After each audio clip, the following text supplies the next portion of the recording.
മക്കളെ, അപ്പൊ മധ്യകാല ലോകം എന്ന ചാപ്റ്റർ നമ്മൾ അടിപൊളിയായിട്ട് പഠിച്ചിട്ടുണ്ട്. അപ്പൊ മിഡീവൽ വേൾഡിൽ ഈ വരുന്ന ക്രിസ്മസ് എക്സാമിനെ നിങ്ങൾക്ക് ചോദിക്കാൻ ചാൻസ് ഉള്ള എല്ലാ ഇമ്പോർട്ടൻറ്റ് ക്വസ്റ്റ്യൻസും ആണ് ഈ ഒരു ചെറിയൊരു പീരീഡ് ഓഫ് ടൈമിൽ നമ്മൾ ഈ വീഡിയോയിലൂടെ ഡിസ്കസ് ചെയ്യുന്നത്. ഓക്കെ, അപ്പോൾ ഒട്ടും ടൈം വേസ്റ്റ് ചെയ്യാൻ നമുക്ക് മുമ്പിലില്ല അല്ലേ. നമ്മുടെ എക്സാം ഇങ്ങനെ അടുത്തെത്തിയിരിക്കുകയാണ്. അപ്പൊ ഈ സമയത്ത് നമുക്കൊരു ക്വിക്ക് റിവിഷൻ ആവശ്യമുണ്ട് അല്ലേ. അപ്പൊ അതിന്റെ ഭാഗമായിട്ട് ഇതാ മിഡീവൽ വേൾഡിൽ ചോദിക്കാൻ ചാൻസ് ഉള്ള എല്ലാ ഷുവർ ക്വസ്റ്റ്യൻസും ആണ് മിസ് ഇന്നിവിടെ ഡിസ്കസ് ചെയ്യാൻ പോകുന്നത്. ഓക്കെ, അപ്പൊ പെട്ടെന്ന് തന്നെ നമുക്ക് നോക്കാം അല്ലേ. യെസ്, അപ്പൊ നമ്മൾ മിഡീവൽ യൂറോപ്പിനെ കുറിച്ചായിരുന്നു അല്ലേ പഠിച്ചത്, മധ്യകാലത്തുള്ള യൂറോപ്പ് എങ്ങനെയായിരുന്നു. അപ്പം അവിടത്തെ ഒരു സൊസൈറ്റി ഫോം എങ്ങനെയാണെന്ന് വെച്ചാൽ പിരമിഡ് ഷേപ്പിലായിരുന്നു. ഓക്കെ, ഒരു പിരമിഡ് ഷേപ്പിലായിരുന്നു നമുക്ക് അന്നത്തെ സൊസൈറ്റിയെ കാണാൻ പറ്റുന്നത്. അതായത് മേലെ സുപ്പീരിയർ പവർ ആയിട്ട് ആരുണ്ടായിരുന്നു? ഒരു രാജാവ് ഉണ്ടായിരുന്നു.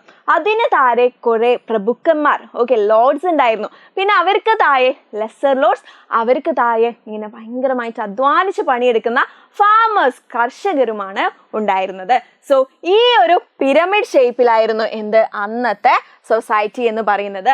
രാജാവ് മേലെ, അവർക്ക് താഴെയായിട്ട് ആരുണ്ടായിരുന്നു? പ്രഭുക്കന്മാർ, അവർക്ക് താഴെയായിട്ട് ഇടപ്രഭുക്കന്മാർ. അവരെന്ത് ചെയ്യുന്നുണ്ട്? കർഷകരെ ജോലിയൊക്കെ ഏൽപ്പിച്ചിട്ട് ഭൂമിയിൽ പണിയെടുക്കാനൊക്കെ പറയുന്നുണ്ട് അല്ലേ. യെസ്, അപ്പൊ ഇതാണ് അന്നത്തെ സോഷ്യൽ ഫോം എന്ന് പറയുന്നത്, സൊസൈറ്റിയുടെ ഒരു ഫോം എന്ന് പറയുന്നത്. ഈ ഒരു രീതിയിലായിരുന്നു പണ്ടത്തെ മിഡീവൽ യൂറോപ്പ് 5th സെഞ്ച്വറിയിൽ ഉണ്ടായിരുന്നത്. ഓക്കെ, അപ്പൊ ഇതെങ്ങനെയാണ് ഇതിന്റെ ഒരു ഹൈറാർക്കി വരുന്നതെന്ന് കൃത്യമായിട്ട് പഠിക്കുക. ഏറ്റവും ടോപ്പിൽ കിങ്, പിന്നെ ലോർഡ്സ്, പിന്നെ lesser lords and last farmers. റെഡിയാണോ? സെറ്റാണോ? സംശയമൊന്നും ഇല്ലല്ലോ.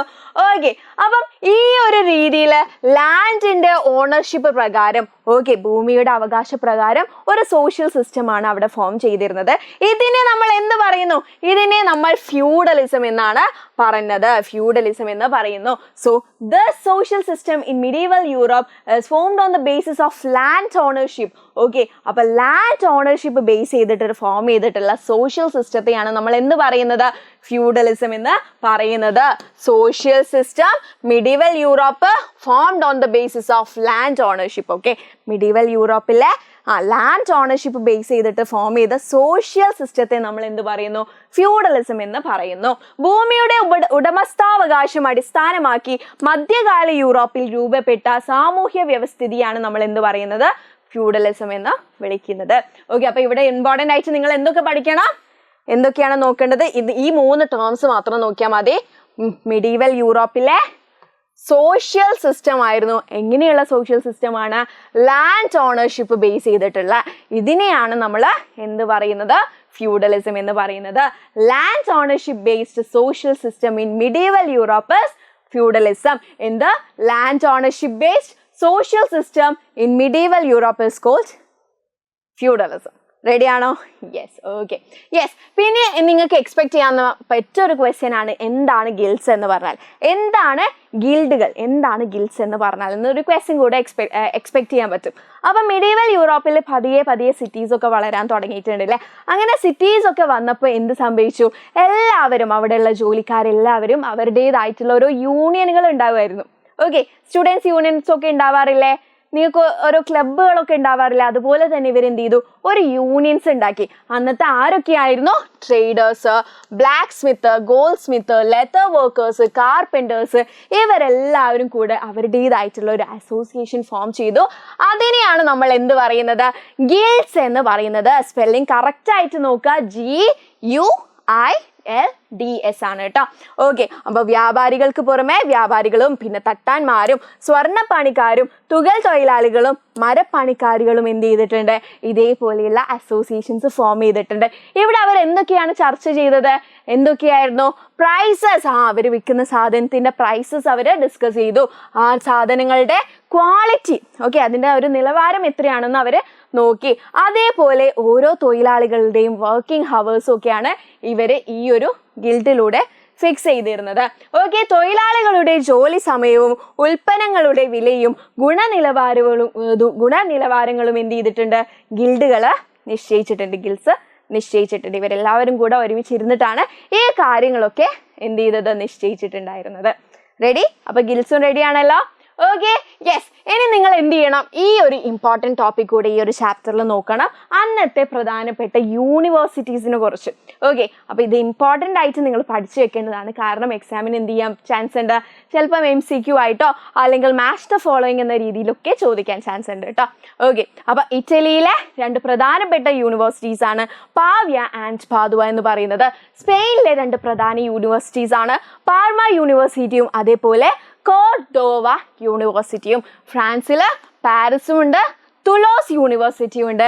അതേപോലെ ഇംഗ്ലണ്ടിൽ ഏതാണുള്ളത്, ഓക്സ്ഫോർഡ് യൂണിവേഴ്സിറ്റിയും കാംബ്രിഡ്ജ് യൂണിവേഴ്സിറ്റിയും ഇംഗ്ലണ്ടാണ്. അത് ഒത്തിരി പേർക്ക് അറിയുന്നതായിരിക്കും, ഇംഗ്ലണ്ടിലാണ് ഓക്സ്ഫോർഡും കാംബ്രിഡ്ജും ഉള്ളതെന്ന്. ബാക്കി നിങ്ങൾ എന്ത് ചെയ്യുക, കൃത്യമായിട്ട് തന്നെ നോക്കി വെക്കുക കേട്ടോ. റെഡിയാണല്ലോ. ഇറ്റലിയിൽ എന്താ വരുന്നത്, ILL 2 P വെച്ചിട്ടുള്ള യൂണിവേഴ്സിറ്റിയാണ് പാവ്യയും പാദുവയും. സ്പെയിനിൽ വരുന്നത് SPC ആണ്. ഓക്കെ, SPC ആണ്. ഫ്രാൻസിൽ നോക്കുകയാണെങ്കിൽ FPT.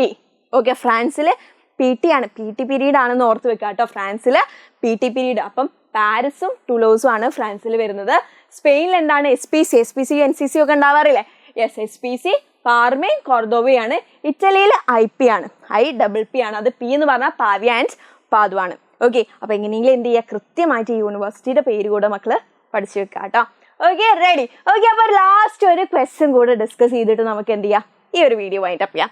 ഓക്കെ, അപ്പോൾ ഞാൻ പറഞ്ഞിരുന്നില്ലേ നേരത്തെ ഡിസ്കസ് ചെയ്തിരുന്നത് എന്ത് ചെയ്യണം, നമ്മുടെ യൂണിവേഴ്സിറ്റീസ് കൃത്യമായിട്ട് പഠിക്കണം എന്ന്. അപ്പോൾ യൂണിവേഴ്സിറ്റി ബേസ് ചെയ്തിട്ടുള്ള ക്വസ്റ്റ്യൻ ഒക്കെ ഇവിടെ കാണാൻ പറ്റുന്നുണ്ട് അല്ലേ. അപ്പോൾ അതാ ഇറ്റലി എന്ന് പറഞ്ഞാൽ എന്താണ്, ഇറ്റലിയിലെ ഒരു സിറ്റി ആയിരുന്നു ഏത്, ജനോവ എന്ന് പറയുന്നത്. Genoa is A city in Italy. ഇത് നേരെ തന്നെ കേട്ടോ മിസ് റീഅറേഞ്ച് ചെയ്തിട്ട് ബോക്സ് ആക്കി തന്നാണ് കൂടുതൽ കൺഫ്യൂഷൻസ് വരാതിരിക്കാൻ. അപ്പം ഇറ്റലിയിലെ ഒരു സിറ്റിയാണ് ഏത്, ജനോവ എന്ന് പറയുന്നത്. പിന്നെ ഫസ്റ്റ് പ്രിന്റിംഗ് പ്രസ് എവിടെയാണ് കൊണ്ടുവന്നത്, ചൈനയിലാണ്. Printing technology, okay, printing technology ആദ്യമായിട്ട് കൊണ്ടുവന്നത് ചൈനയിലാണ്. ഓക്കെ, ഈ പ്രിന്റിംഗ് എന്നുള്ള ഒരു ടെക്നോളജി എന്നെ കൊണ്ടുവന്നത് ആരാണ്, ചൈനക്കാരാണ്. ഓക്കെ, സ്പെയിനിലെ യൂണിവേഴ്സിറ്റി ഏതാന്ന് നോക്കിയേ, സ്പെയിനിലേതാ പാർമയും കാർഡോവയാണ് അല്ലേ. അപ്പോൾ ദാ കാർഡോവ എന്ന് ഇവിടെ തന്നിട്ടുണ്ട്. അപ്പോൾ സ്പെയിന് കാർഡോവ ആയിട്ട് മാച്ച് ചെയ്യുക. പിന്നെ ദാ നമ്മൾ അറബിൻ്റെയും ചൈനീസിൻ്റെയും ഒക്കെ കോൺട്രിബ്യൂഷൻസ് പറഞ്ഞിരുന്നു അല്ലേ യൂറോപ്പിലേക്ക്. ഓക്കെ, അപ്പോൾ അൽറാസി എന്ത് എഴുതിയിട്ടുണ്ട്, കിതാബുൽ ഹാവി എന്ന് പറഞ്ഞൊരു ബുക്ക് എഴുതിയിട്ടുണ്ട്. അതേപോലെ Firdausi Shahnameh. Okay, ready. Okay, അപ്പോൾ ഇത്ര മാത്രമേ ഉള്ളൂ ഇപ്പം നമുക്കിവിടെ ഡിസ്കസ് ചെയ്യാനുള്ളത്. അപ്പോൾ എന്ത് ചെയ്യുക, നിങ്ങൾ യൂണിവേഴ്സിറ്റീസിൻ്റെ പേര് പഠിക്കുക. ആൻഡ് ഈ ഒരു ചാപ്റ്ററിന് ഇങ്ങനെ ഒരു ടേബിളൊക്കെ തന്നിട്ട് നിങ്ങളോട് match the following questions expect ചെയ്യാൻ പറ്റുന്നതാണ് കേട്ടോ. അപ്പോൾ എന്ത് ചെയ്യുക, മാച്ച് ദ ഫോളോയിങ് ക്വസ്റ്റ്യൻസ് നിങ്ങൾ മാക്സിമം നമ്പർ ഓഫ് എത്ര ക്വസ്റ്റ്യൻസ് സോൾവ് ചെയ്യാൻ പറ്റുമോ അതുകൂടെ ഒന്ന് നോക്കാം. Ready, clear? ഇനി സംശയമൊന്നുമില്ലല്ലോ. ഓക്കെ, സോ മിഡീവൽ വേൾഡിലെ ഏറ്റവും ഇമ്പോർട്ടൻ്റ് ആയിട്ടുള്ള ടോപ്പിക്സ് ഒക്കെ നമ്മൾ ഇന്ന് ഇവിടെ ഡിസ്കസ് ചെയ്തിട്ടുണ്ട്.